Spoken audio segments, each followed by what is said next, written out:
সংস্কার শেষে নির্বাচন দিন তারিখ এখনই নয়, ইইউকে জানালেন প্রধান উপদেষ্টা। ভিসা সেন্টার দিল্লি থেকে সরানোর আহ্বান। ইতিবাচক ও গঠনমূলক সম্পর্ক এগিয়ে নিতে একমত বাংলাদেশ ভারত।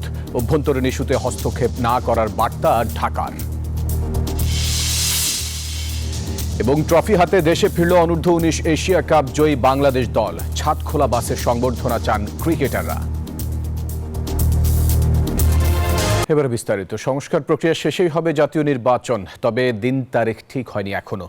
ইইউ প্রতিনিধি দলকে এসব কথা জানিয়েছেন প্রধান উপদেষ্টা ডক্টর মোহাম্মদ ইউনূস। ইউরোপীয় ইউনিয়নভুক্ত দেশের রাষ্ট্রদূতদের সঙ্গে বৈঠকে তিনি আরও বলেন, নির্বাচনের লক্ষ্যেই এগিয়ে যাচ্ছে সরকার। বাংলাদেশের বিরুদ্ধে আন্তর্জাতিকভাবে অপপ্রচার চলছে জানিয়ে তা বন্ধে ইইউর সহযোগিতাও চান প্রধান উপদেষ্টা।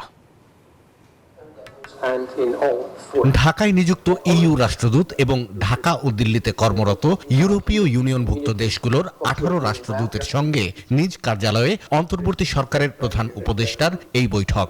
পরিবর্তিত প্রেক্ষাপটে ইউরোপীয় এই সংস্থাটির সঙ্গে বাংলাদেশের সম্পর্ক আরও গভীর করতেই সরকারের এই উদ্যোগ।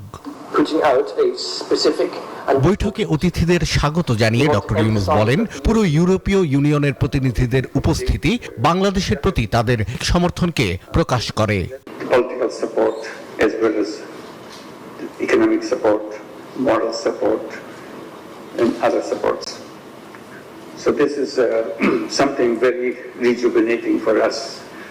আলোচনায় উঠে আসে বাংলাদেশের জাতীয় নির্বাচন প্রসঙ্গ।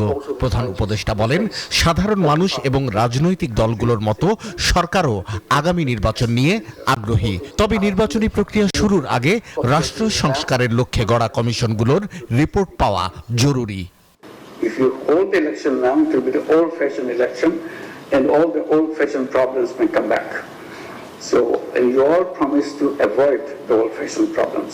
If the election process and all the reforms of election are done, we'll be ready for election.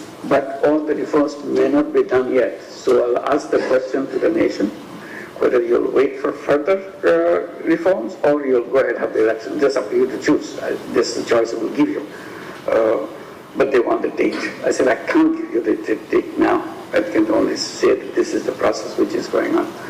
প্রধান উপদেষ্টা জানান, বাংলাদেশের বিরুদ্ধে প্রচুর অপতথ্য ছড়ানো হচ্ছে আন্তর্জাতিক গণমাধ্যম এবং সামাজিক যোগাযোগ মাধ্যমে। অভিযোগ করেন, সাবেক প্রধানমন্ত্রী এবং তার সহযোগীরা এসবের পেছনে প্রচুর অর্থ খরচ করছেন।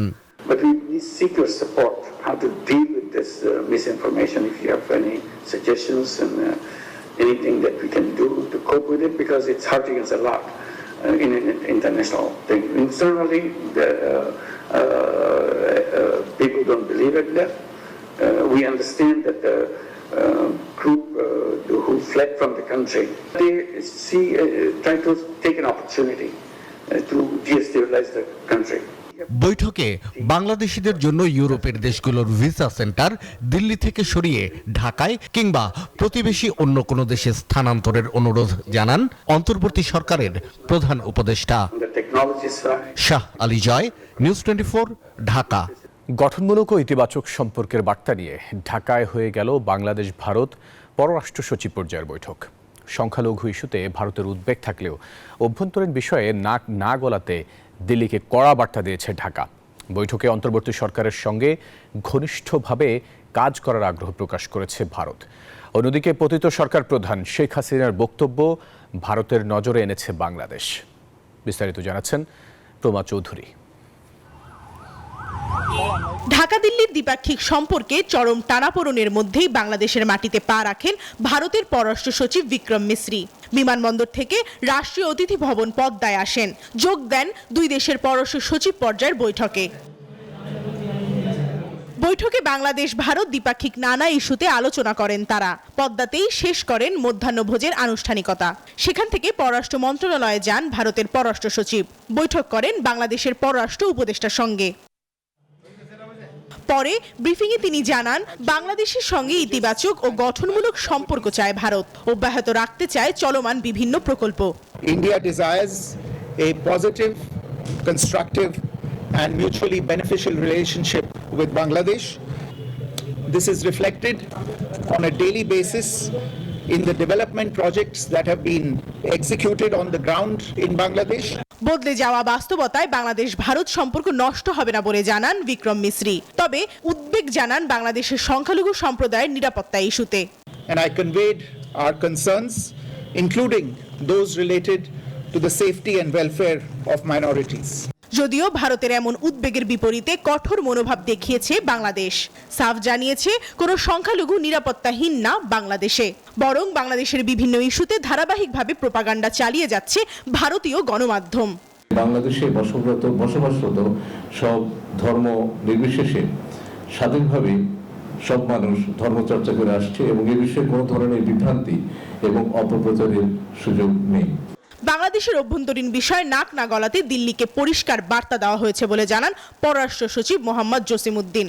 নজরে আনা হয়েছে ভারতে অবস্থান করা শেখ হাসিনার বক্তব্য সম্পর্কে। যে এটি আমাদের অভ্যন্তরীণ বিষয় এবং আমাদের অভ্যন্তরীণ বিষয়ে অন্য দেশের মন্তব্য সমীচীন নয়। প্রাক্তন প্রধানমন্ত্রী তিনি ভারত অবস্থান করে যে সমস্ত বক্তব্য রাখছেন সেই বক্তব্যের প্রতি আমরা তাদের দৃষ্টি আকর্ষণ করেছি। সীমান্ত হত্যা বন্ধ, তিস্তা সহ বিভিন্ন নদীর ন্যায্য হিস্সা নিশ্চিতে কার্যকর পদক্ষেপ নিতে ভারতকে আহ্বান জানায় বাংলাদেশ। প্রতিবেশী দেশ হিসেবে দুই দেশের সাথে দুই দেশের সম্পর্ক থাকবে বন্ধুত্বপূর্ণ, এমনটাই প্রত্যাশা সবার। তবে এক্ষেত্রে পররাষ্ট্রনীতি সংশ্লিষ্টরা বলছে সম্পর্ক শুধু ব্যক্তি কিংবা দলের সাথে নয়, সম্পর্ক গড়ে উঠুক দেশের সঙ্গে দেশের, প্রাধান্য পাক জনগণের চাওয়াগুলো। প্রমা চৌধুরী, নিউজ 24, ঢাকা। দ্বিপাক্ষিক সম্পর্ক আরও এগিয়ে নিতে চায় ভারত, এমনটি জানিয়েছেন উপদেষ্টা সৈয়দা রিজওয়ানা হাসান। বলেন, জুলাই আগস্টে যে বিপ্লব হয়েছে সেটি সম্পর্কে ভারত অবগত রয়েছে। সোমবার সন্ধ্যায় রাষ্ট্রীয় অতিথি ভবন যমুনার সামনে সংবাদ সম্মেলনে তিনি এসব কথা বলেন। তারা বাংলাদেশের সাথে দ্বিপাক্ষিক যে সম্পর্ক এটা এগিয়ে নিতে এবং আরো জোরদার করতে আগ্রহী। তারা জুলাই এবং আগস্টে যে বিপ্লব হয়েছে এটা তারা মনিটর করেছেন, তারা দেখেছেন, তারা অবগত। আমাদের পক্ষ থেকে তাদেরকে বলা হয়েছে যে আমরা সার্ককে শক্তিশালী ভূমিকায় দেখতে চাই। আমরা যে একসাথে বিমস্টেকে আছি এবং এটাতে থাকাটা জরুরি এটাও বলা হয়েছে। আমাদের পক্ষ থেকে বিভিন্ন প্রোপাগান্ডা যেগুলো চালানো হয়েছে সেটার ব্যাপারে উদ্বেগ চালানো হয়েছে এবং হচ্ছে, সেটার ব্যাপারে উদ্বেগ জানানো হয়েছে। বড়দিন উদযাপনে ব্যাপক প্রস্তুতি চলছে খ্রিস্ট ধর্মের সূতিকাগার হিসেবে পরিচিত ইতালিতে। বর্ণিল আলোয় সজ্জিত হচ্ছে খ্রিস্টান ধর্মাবলম্বীদের তীর্থস্থান ভ্যাটিকান সিটিও। ক্রিসমাস ঘিরে বিশ্বের বিভিন্ন দেশ থেকে ইতালিতে জড়ো হতে শুরু করেছেন অনেকে। বড়দিনের প্রস্তুতিতে ব্যস্ত অভিবাসী বাংলাদেশিরাও। বিস্তারিত জানাচ্ছেন রিয়াজ হোসেন। বড়দিন ঘিরে সেজে উঠছে গোটা ইতালি। শহর বন্দর, ব্যক্তিগত প্রতিষ্ঠান ও ঘরবাড়ি বর্ণিল সাজে চলছে উৎসবের প্রস্তুতি। ইতালির রাজধানী রোম, মিলান, ভেনিস ও খ্রিস্টান ধর্মাবলম্বীদের তীর্থস্থান ভ্যাটিকান সিটিতে আলোকসজ্জা সহ নানা আয়োজন করা হয়েছে। বিভিন্ন স্থানে স্থাপন করা হয়েছে ক্রিসমাস ট্রি। ধর্মীয় আনুষ্ঠানিকতার বাইরে সামাজিক, সাংস্কৃতিক সহ আনুষঙ্গিক আয়োজনের প্রস্তুতি নিয়েছে খ্রিস্ট ধর্মাবলম্বীরা।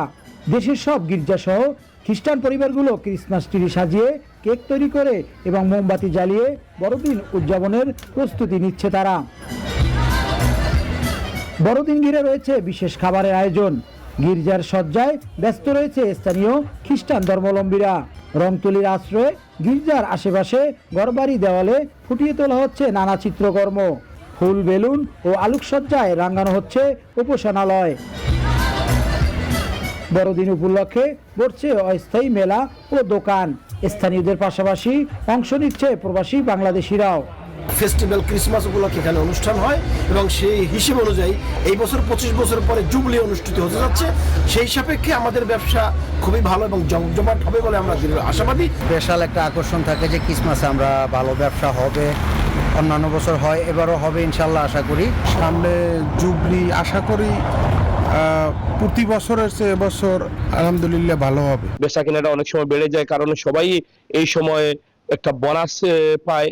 দেশে দেশে যুদ্ধ আর অর্থনৈতিক অস্থিতিশীলতায় এবারের বড়দিন বয়ে আনবে শান্তি আর ঐক্য, এমনটাই মনে করছেন অভিবাসীরা।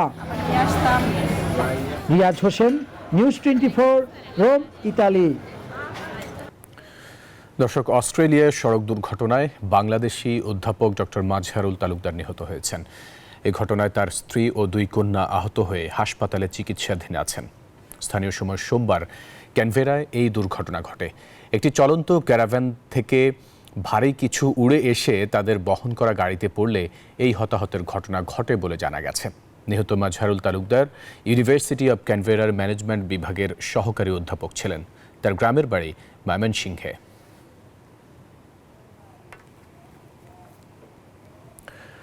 গুরুতর অসুস্থ প্রবাসী বাংলাদেশি তানজু মিয়া আশরাফুলকে মালদ্বীপের IGMS হাসপাতালে দেখতে যান হাইকমিশনের একটি প্রতিনিধি দল। ভারপ্রাপ্ত হাইকমিশনার মোহাম্মদ সোহেল পারভেজ চিকিৎসকদের পরামর্শ অনুযায়ী তানজি মিয়ার দেশে ফিরতে ওয়েজ অনার্স কল্যাণ বোর্ডের অর্থায়নে একটি বিমানের টিকিট হস্তান্তর করেন। এ সময় মিশনের কল্যাণ সহকারী মোহাম্মদ আল মামুন পাঠান ও মোহাম্মদ জসিমউদ্দিন উপস্থিত ছিলেন। প্রবাসী তানজু মিয়া আশরাফুলের দেশের বাড়ি ঝিনাইদহ জেলায় শৈলকুপা উপজেলার চানকারপুল গ্রামে।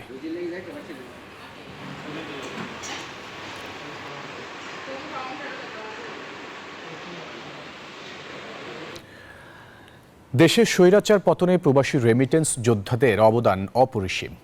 জেদ্দায় বাংলাদেশের 54তম স্বাধীনতা দিবস উপলক্ষে সৌদি শরীয়তপুর প্রবাসীদের উদ্যোগে আয়োজিত সভায় এমন মন্তব্য করেন সাবেক সংসদ সদস্য শফিকুর রহমান কিরণ।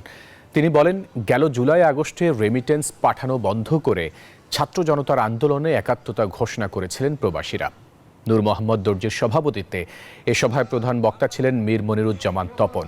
বিশেষ অতিথি ছিলেন যুবদলের আহ্বায়ক আব্দুল মান্নান, শেখ মুস্তাক আহমেদ, আবুল হোসেন, মোহাম্মদ ইকবাল এবং সভা শেষে ছিল মনোজ্ঞ সাংস্কৃতিক অনুষ্ঠান।